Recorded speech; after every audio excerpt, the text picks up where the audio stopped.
এরপরে আমি একটু ভালো করে কষে নিলাম। এরপরে একটু ঢেকে দেবো। এর আগেও আমি বারবার কষেছি, বারবার উঠিয়ে ঢাকনাটা উঠিয়ে কষেছি, সবটা তো আর দেখানো সম্ভব না। তারপরে এবার এর মধ্যে একটু পানি দিয়ে দেব। পানি দিয়ে লাস্ট পজিশন, ভালো করে নেড়ে ঢাকনা দিয়ে বন্ধ করে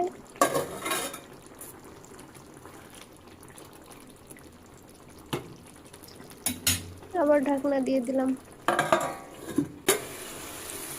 এরপর আমার হয়ে এসছে রান্না, আর কিছু নেই। একবার ট্রাই করে দেখবেন। এরপরে দিয়ে দেবো ধনেপাতা কুচি। রান্নাটাও হয়ে গেল, চিকেন ফ্রাই। এরপর গরম গরম ভাতের সঙ্গে হালকা করে একটু চিকেন ফ্রাইটা নিয়ে নেব।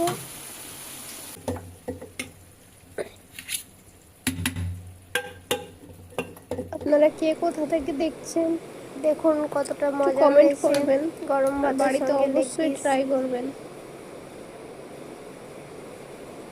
কমেন্ট করে রান্না তো জানাবেন সবাই কিন্তু। জানে, আর যদি কেউ ট্রাই করেন কিন্তু তাও ট্রাই কমেন্ট করবেন করে একটু। জানাবেন কিরকম হয়েছে। এই প্রথম আমি রান্নার ভিডিও বানালাম, তাও আবার ভয়েস দিয়ে। কেমন হবে জানি না। একটু খাওয়া যাক। আপনাদের সবাই একটু জিভে জল সাপোর্ট চলে করবেন আসছে নাকি? যেন সামনে এগিয়ে যেতে পারি। ওকে বাই, আল্লাহ হাফেজ। সবাই ভালো থাকবেন, চ্যানেলটাকে সাবস্ক্রাইব করে দেবেন। ট্রাই করি। আল্লাহ হাফেজ।